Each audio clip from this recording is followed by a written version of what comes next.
ప్రవక్తలైన హగ్గయియు, ఇద్దో కుమారుడైన జకర్యాయు యూదా దేశమందును యెరూషలేమునందును ఉన్న యూదులకు ఇశ్రాయేలీయుల దేవుడైన యెహోవా నామమున ప్రకటింపగా, షయల్తీయేలు కుమారుడైన జెరుబ్బాబెలును యోజాదాకు కుమారుడైన యోషువాయును లేచి యెరూషలేములో నుండు దేవుని మందిరమును కట్టనారంభించిరి. మరియు దేవుని యొక్క ప్రవక్తలు వారితో కూడా నుండి సహాయము చేయుచూ వచ్చిరి. అంతటా నది యువతల అధికారి అయిన తత్తనయ్యును షెతర్బోజ్నయియును వారి పక్షముననున్న వారును యూదుల యొద్దకు వచ్చి, ఈ మందిరమును కట్టుటకును ఈ ప్రాకారమును నిలుపుటకును ఎవరు మీకు సెలవిచ్చిరని అడుగగా, ఈ కట్టడమును చేయించిన వారి పేరులు మొదలైన సంగతులను మేము వారితో చెప్పితిమి. యూదుల దేవుడు వారి పెద్దల మీద తన దృష్టి ఉంచినందున ఆ సంగతిని గూర్చి దర్యావేషు ఎదుటికి వచ్చువారు ఆజ్ఞనందు వరకు అధికారులు వారిని పని మాన్పింపలేదు. నది యువతల అధికారి అయిన తత్తెనయ్యును షెతర్బోజ్నయియును నది యువతల నుండి వారి పక్షముగానున్న అపర్సేకాయులను రాజైన దర్యావేషునకు పంపిన ఉత్తరము నకలు. రాజైన దర్యావేషునకు సకల క్షేమము ప్రాప్త్యగునుగాక. రాజవైన తమకు తెలియవలసినదేమనగా, మేము యూదా ప్రదేశంలోనికి వెళ్ళితిమి. అక్కడ మహాదేవుని యొక్క మందిరము ఉన్నది. అది గొప్ప రాళ్ల చేత కట్టబడినది.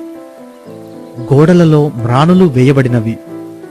మరియు ఈ పని త్వరగా జరుగుచు వారి చేతిలో వృద్ధి అగుచున్నది. ఈ మందిరమును కట్టుటకును ఈ ప్రాకారములను నిలుపుటకును ఎవరు మీకు సెలవిచ్చిరని మేము అక్కడనున్న పెద్దలను అడిగితిమి. వారిలో అధికారులైన వారి పేర్లు వ్రాసి తమకు తెలియజేయుటకై వారి పేర్లను అడుగగా, వారు ఈలాగున ప్రత్యుత్తరమిచ్చిరి: మేము భూమి ఆకాశముల దేవుని యొక్క సేవకులమై అనేక సంవత్సరముల క్రిందట ఇశ్రాయేలీయులలో నొక గొప్ప రాజు కట్టించి నిలిపిన మందిరమును మరలా కట్టుచున్నాము. మా పితరులు ఆకాశమందలి దేవునికి కోపము పుట్టించినందున ఆయన వారిని కల్దీయుడైన నెబుకద్నేజరు బబులోను రాజు చేతికి అప్పగించెను. అతడు ఈ మందిరమును నాశనము చేసి జనులను బబులోను దేశంలోనికి చెరపట్టుకొని పోయెను. అయితే బబులోను రాజైన కోరేషు ఏలుబడిలో మొదటి సంవత్సరమందు రాజైన కోరేషు దేవుని మందిరమును తిరిగి కట్టుటకు ఆజ్ఞ ఇచ్చెను. మరియు నెబుకద్నేజరు యెరూషలేమందున్న దేవాలయములో నుండి తీసి బబులోను పట్టణమందున్న గుడిలోనికి కొనిపోయిన దేవుని మందిరపు వెండి బంగారు ఉపకరణములను రాజైన కోరేషు బబులోను పట్టణపు మందిరములో నుండి తెప్పించి తాను అధికారిగా చేసిన షేష్బజ్జరు అనునతనికి అప్పగించి, నీవు ఈ ఉపకరణములను తీసుకొని యెరూషలేము పట్టణమందుండు దేవాలయమునకు పోయి దేవుని మందిరమును దాని స్థలమందు కట్టించుమని అతనికి ఆజ్ఞ ఇచ్చెను. కాబట్టి ఆ షేష్బజ్జరు వచ్చి యెరూషలేములో నుండు దేవుని మందిరపు పునాదిని వేయించెను. అప్పటి నుండి నేటి వరకు అది కట్టబడుచున్నను, ఇంకనూ సమాప్తి కాకుండా ఉన్నది. కాబట్టి రాజువైన తమకు అనుకూలమైతే బబులోను పట్టణమందున్న రాజు యొక్క ఖజానాలో వెదికించి యెరూషలేములో నుండు దేవుని మందిరమును కట్టుటకు రాజైన కోరేషు నిర్ణయము చేసెనో లేదో అది తెలుసుకొని రాజువైన తమరు ఆజ్ఞ ఇచ్చి ఈ సంగతిని గూర్చి తమ చిత్తము తెలియజేయగోరుచున్నాము.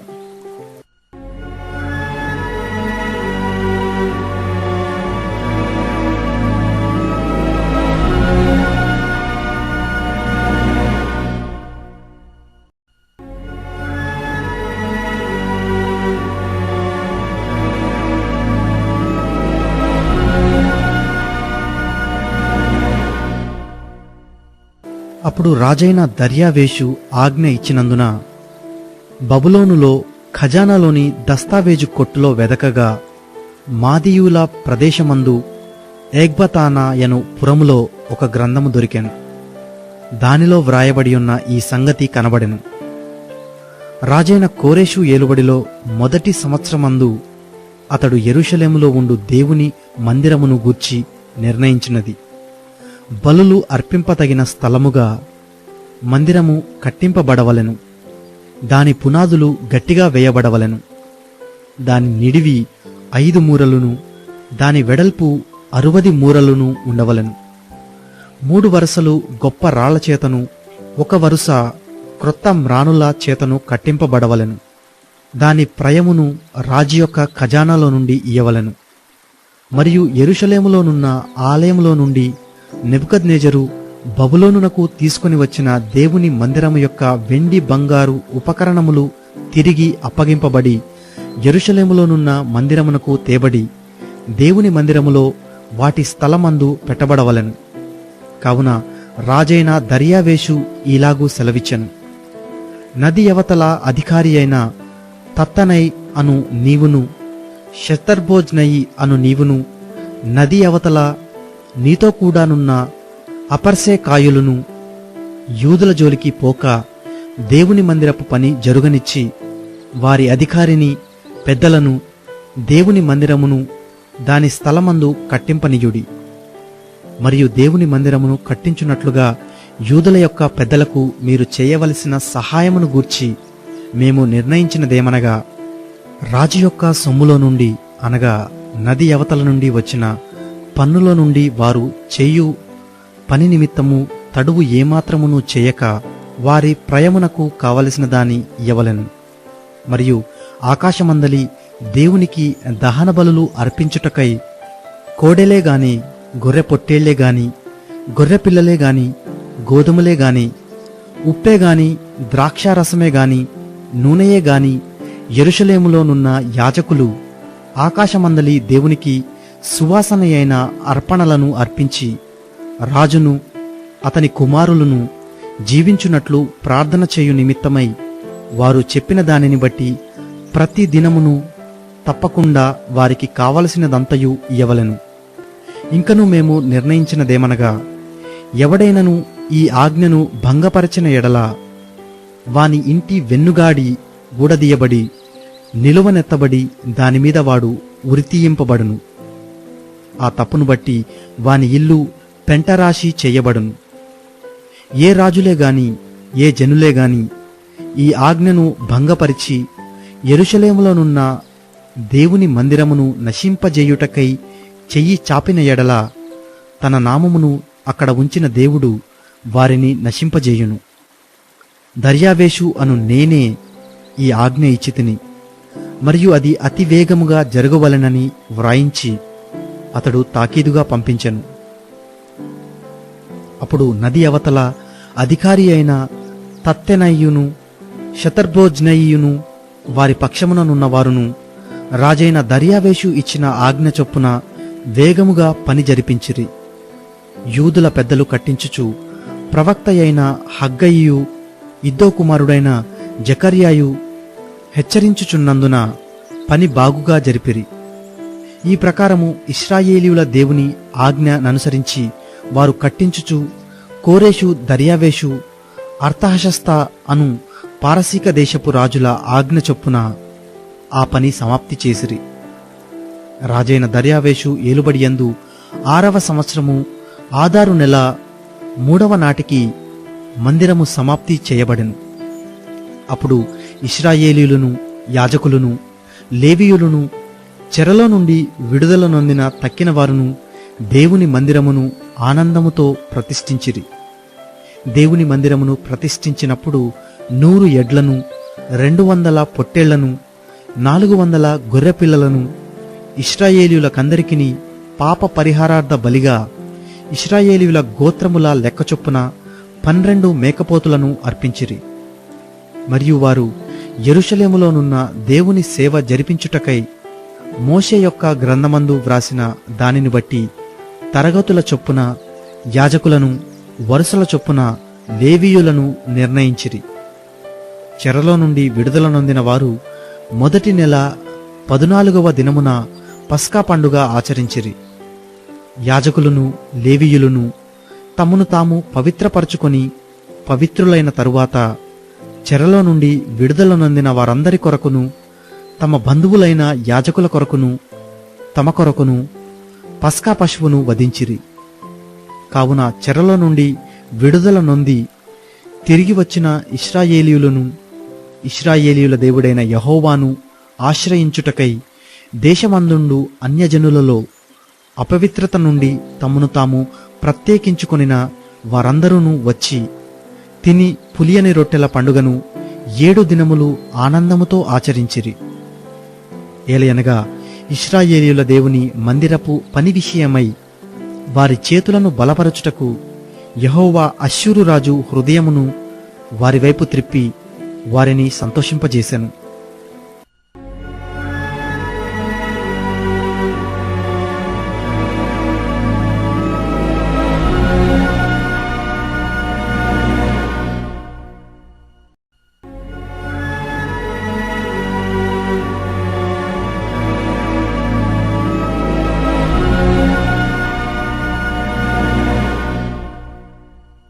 ఈ సంగతులు జరిగిన పిమ్మట పారసీక దేశపు రాజైన అర్తహషస్త యొక్క ఏలుబడిలో ఎజ్రా బబులోను దేశము నుండి యెరూషలేము పట్టణమునకు వచ్చెను.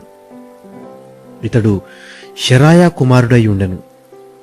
షెరాయా అజర్యా కుమారుడు, అజర్యా హిల్కీయా కుమారుడు, హిల్కీయా షల్లూము కుమారుడు, షల్లూము సాదోకు కుమారుడు, సాదోకు అహీటూబు కుమారుడు, అహీటూబు అమర్యా కుమారుడు, అమర్యా అజర్యా కుమారుడు, అజర్యా మెరాయోతు కుమారుడు, మెరాయోతు జెరహ్యా కుమారుడు, జెరహ్యా ఉజ్జీ కుమారుడు, ఉజ్జీ బుక్కీ కుమారుడు, బుక్కీ అబీషువా కుమారుడు, అబీషువా ఫినెహాసు కుమారుడు, ఫినెహాసు ఎలియాజరు కుమారుడు, ఎలియాజరు ప్రధాన యాజకుడైన అహరోను కుమారుడు. ఈ ఎజ్రా ఇశ్రాయేలీయుల దేవుడైన యెహోవా అనుగ్రహించిన మోషే యొక్క ధర్మశాస్త్రమందు ప్రవీణత గల శాస్త్రి. మరియు అతని దేవుడైన యెహోవా హస్తము అతనికి తోడుగా ఉన్నందున అతడు ఏ మనవి చేసినను రాజు అనుగ్రహించును. మరియు రాజైన అర్తహషస్త ఏలుబడి యందు 7వ సంవత్సరమున ఇశ్రాయేలీయులు కొందరును, యాజకులు కొందరును, లేవీయులను, గాయకులను, ద్వారపాలకులను, నెతనీయేలును బయలుదేరి యెరూషలేము పట్టణమునకు వచ్చిరి. రాజు ఏలుబడి యందు 7వ సంవత్సరము 5వ మాసమున ఎజ్రా యెరూషలేమునకు వచ్చెను. మొదటి నెల మొదటి దినమందు అతడు బబులోను దేశము నుండి బయలుదేరి తన దేవుని కరుణాహస్తము తనకు తోడుగానున్నందున 5వ నెల మొదటి దినమున యెరూషలేమునకు చేరెను. ఎజ్రా యెహోవా ధర్మశాస్త్రమును పరిశోధించి దాని చొప్పున నడుచుకొనుటకును ఇశ్రాయేలీయులకు దాని కట్టడలను విధులను నేర్పుటకును దృఢ నిశ్చయము చేసుకొనెను. యెహోవా ఆజ్ఞల వాక్యములయందును ఆయన ఇశ్రాయేలీయులకు విధించిన కట్టడలయందును శాస్త్రీయ యాజకుడునైన ఎజ్రాకు రాజైన అర్తహషస్త ఇచ్చిన తాకీదు నకలు. రాజైన అర్తహషస్త ఆకాశమందలి దేవుని ధర్మశాస్త్రమందు శాస్త్రియు యాజకుడునైన ఎజ్రాకు క్షేమము మొదలగు మాటలు వ్రాసి ఇలాగు సెలవిచ్చెను. చేతనున్న నీ దేవుని ధర్మశాస్త్రమును బట్టి యూదాను గూర్చియు యెరూషలేమును గూర్చియు విమర్శ చేయుటకు నీవు రాజు చేతను అతని 7 మంత్రుల చేతను పంపబడితివి గనుక మేము చేసిన నిర్ణయమేమనగా మా రాజ్యమందుండు ఇశ్రాయేలీయులలోను వారి యాజకులలోను లేవీయులలోను యెరూషలేము పట్టణమునకు వెళ్ళుటకు మనఃపూర్వకముగా ఇష్టపడు వారెవరో వారందరూ నీతో కూడా వెళ్ళవచ్చును. మరియు యెరూషలేములో నివాసము గల ఇశ్రాయేలీయుల దేవునికి రాజును అతని యొక్క మంత్రులను స్వేచ్ఛగా అర్పించిన వెండి బంగారములను నీవు తీసుకొని పోవలను. మరియు బబులోను ప్రదేశమందంతటా నీకు దొరుకు వెండి బంగారములంతయును జనులను యాజకులను యెరూషలేములోనున్న తమ దేవుని మందిరమునకు స్వేచ్ఛగా అర్పించు వస్తువులను నీవు తీసుకొని పోవలను. తడవు చేయక నీవు ఆ ద్రవ్యము చేత ఎడ్లను, పొట్టేళ్లను, గొర్రెపిల్లలను, వాటితో కూడా ఉండవలసిన భోజనార్పణలను, పానార్పణలను కొని యెరూషలేమందుండు మీ దేవుని మందిరపు బలిపీఠము మీద వాటిని అర్పించుము. మిగిలిన వెండి బంగారములతో మీ దేవుని చిత్తానుసారముగా నీకును నీ వారికిని యుక్తమని తోచిన దానిని చెయ్యవచ్చును. మరియు నీ దేవుని మందిరపు సేవ కొరకు నీకియ్యబడిన ఉపకరణములను నీవు యెరూషలేములోనికి దేవుని ఎదుట అప్పగింపవలెను. నీ దేవుని మందిర విషయములో దానమిచ్చుటకై మరి ఏదైనను నీకు కావలసిన ఎడల అది రాజు యొక్క ఖజానాలో నుండి నీకియ్యబడును. మరియు రాజైన అర్తహషస్త అను నేనే నది అవతలనున్న ఖజానాదారులైన మీకు ఇచ్చు ఆజ్ఞ ఏదనగా, ఆకాశమందలి దేవుని ధర్మశాస్త్రములో శాస్త్రియు యాజకుడునైన ఎజ్రా మిమ్మును ఏదైనా అడిగిన ఎడల ఆలస్యము కాకుండా మీరు దాని చేయవలెను. 1000 తూముల గోధుమలు, 200 మణుగుల వెండి, 300 తూముల ద్రాక్షారసము, 300 తూముల నూనె, లెక్క లేకుండా ఉప్పును ఇయ్యవలెను. ఆకాశమందలి దేవుని చేత ఏది నిర్ణయమాయనో దాని ఆకాశమందలి దేవుని మందిరమునకు జాగ్రత్తగా చేయింపవలసినది. రాజు యొక్క రాజ్యము మీదికిని అతని కుమారుల మీదికిని కోపమెందుకు రావలెను. మరియు యాజకులను, లేవీయులను, గాయకులను, ద్వారపాలకులను, నెతినీయేలును, దేవుని మందిరపు సేవకులునైన వారందరినీ గూర్చి మేము మీకు నిర్ణయించినదేమనగా, వారికి శిస్తుగాని, సుంకముగాని, పన్నుగాని వేయుట కట్టడపు న్యాయము కాదని తెలుసుకొనుడి.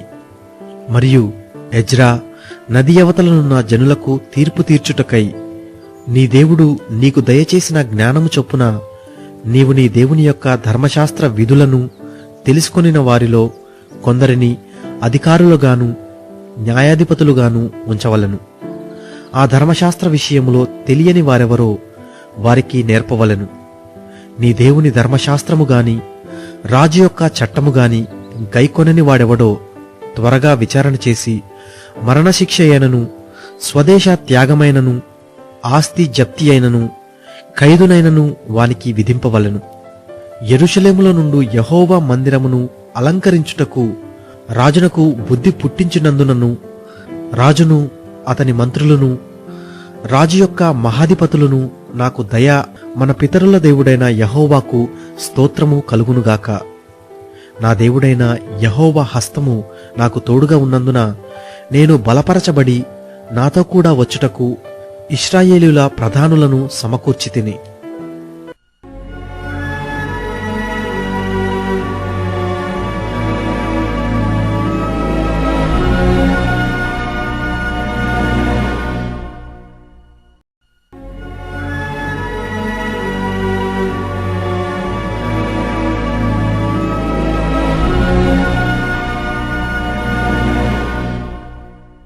రాజైన అర్తహషస్త ఏలుబడి కాలమందు బబులోను దేశము నుండి నాతో కూడా వచ్చిన ఇంటి పెద్దల వంశావళి: ఫినెహాసు వంశంలో గెర్షోమును, ఈతామారు వంశంలో దానియేలును, దావీదు వంశంలో హట్టుషును, షెకన్యా, ఫరోషుల వంశములలో జకర్యాయు వంశావళికి 180 మంది పురుషులను లెక్కింపబడిరి.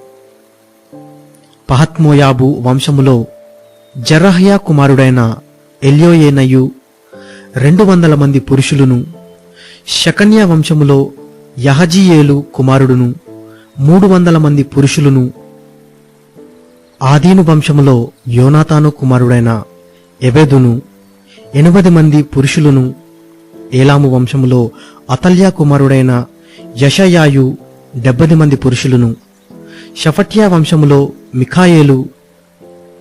మిఖాయేలు కుమారుడైన జబద్యాయు 80 మంది పురుషులను, యోవాబు వంశములో యెహీయేలు కుమారుడైన ఒబద్యాయు 218 మంది పురుషులను, షెలోమీతు వంశములో యోసిప్యా కుమారుడును 160 మంది పురుషులను, బేబై వంశములో బేబై కుమారుడైన జకర్యాయు 28 మంది పురుషులను, అజ్గాదు వంశములో హట్కాటాను కుమారుడైన యోహనానును 110 మంది పురుషులను, అదోనీకాము యొక్క చిన్న కుమారులలో ఎలీపేలెటును, యెహీయేలును, షమయాయు 60 మంది పురుషులను, బిగ్వయి వంశములో ఉత్తయ్యును, జబ్బూదును 70 మంది పురుషులను.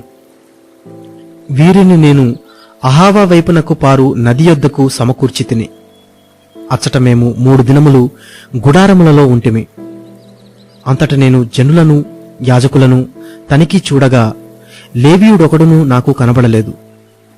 అప్పుడు నేను పెద్దలైన ఎలియేజరు, అరీయేలు, షమయా, ఎల్నత్తాను, యారీబు, ఎల్నతాను, నాతాను, జకర్యా, షముల్లాము అనువారిని, ఉపదేశకులగు యోయారీబు, ఎల్నాతానులను పిలువనంపించి, కాసిప్యా అను స్థలమందుండు అధికారి అయిన ఇద్దో యొద్దకు వారిని పంపి, మా దేవుని మందిరమునకు పరిచారకులను మా యొద్దకు తీసుకుని వచ్చినట్లుగా కాసిప్యా అను స్థలమందుండు ఇద్దోతోనూ అతని బంధువులైన నెతీనీయులతోనూ చెప్పవలసిన మాటలను వారికి తెలియజెప్పితిని.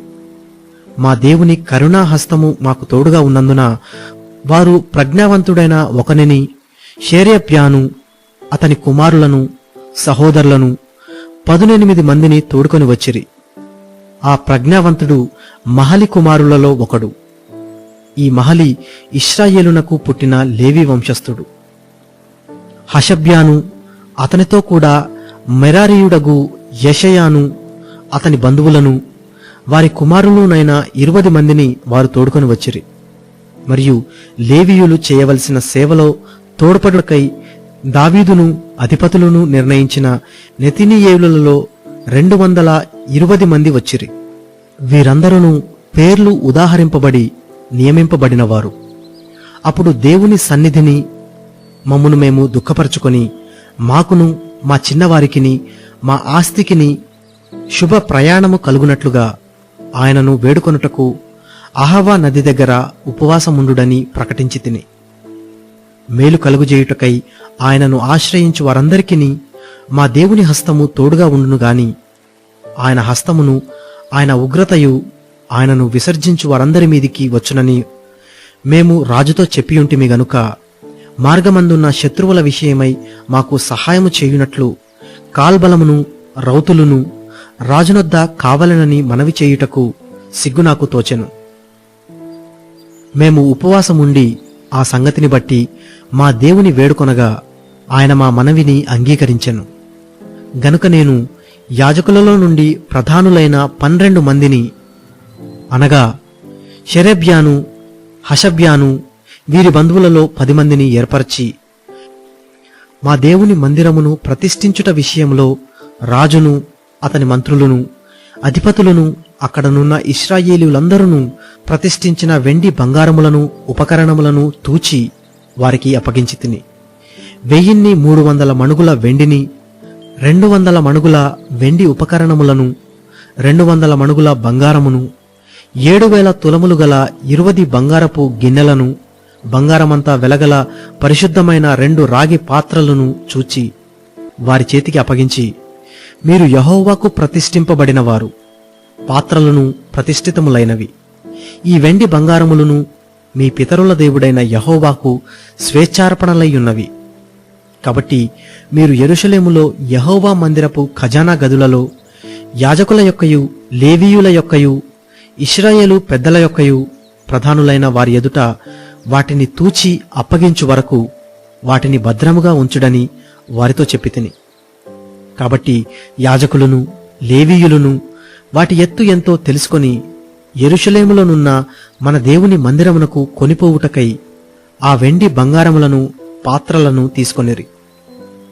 మేము మొదటి నెల 12వ దినమందు యెరూషలేమునకు వచ్చుటకై అహావా నది నుండి బయలుదేరగా, మా దేవుని హస్తము మాకు తోడుగా నుండి శత్రువుల చేతిలో నుండి, మార్గమందు పొంచియున్న వారి చేతిలో నుండి మమ్మను తప్పించినందున మేము యెరూషలేమునకు వచ్చి 3 దినములు అక్కడ బస చేసితిమి. 4వ దినమున వెండి బంగారములు, పాత్రలను మా దేవుని మందిరమందు యాజకుడైన ఊరియా కుమారుడైన మెరేమోతు చేత తూనిక వేయబడెను. అతనితో కూడా ఫినెహాసు కుమారుడైన ఎలియాజరు ఉండెను. వీరితో లేవీయులైన యేషూవ కుమారుడైన యోజాబాదును, బిన్నూయి కుమారుడైన నోవద్యాయును కూడా నుండిరి. సంఖ్య చొప్పునను ఎత్తు చొప్పునను అన్నిటినీ సరిచూచిన తరువాత వాటి ఎత్తు ఎంతైనది లెక్కలలో వ్రాసిరి. మరియు చెరలోనికి కొనిపోబడిన వారికి పుట్టి చెర నుండి విడుదల నొంది తిరిగి వచ్చిన వారు ఇశ్రాయేలీయుల దేవునికి దహన బలులు అర్పించిరి. ఇశ్రాయేలీయులందరి కొరకు 12 ఎడ్లను, 96 పొట్టేళ్లను, 77 గొర్రెపిల్లలను, పాప పరిహారార్థ బలిగా 12 మేకపోతులను తెచ్చి అన్నిటినీ దహన బలిగా యెహోవాకు అర్పించిరి. వారు రాజు యొక్క నిర్ణయములను రాజు యొక్క సేనాధిపతులకును నది అవతలనున్న అధికారులకును అప్పగించిన తరువాత వీరు జనులకును దేవుని మందిరపు పనికిని సహాయము చేసిరి.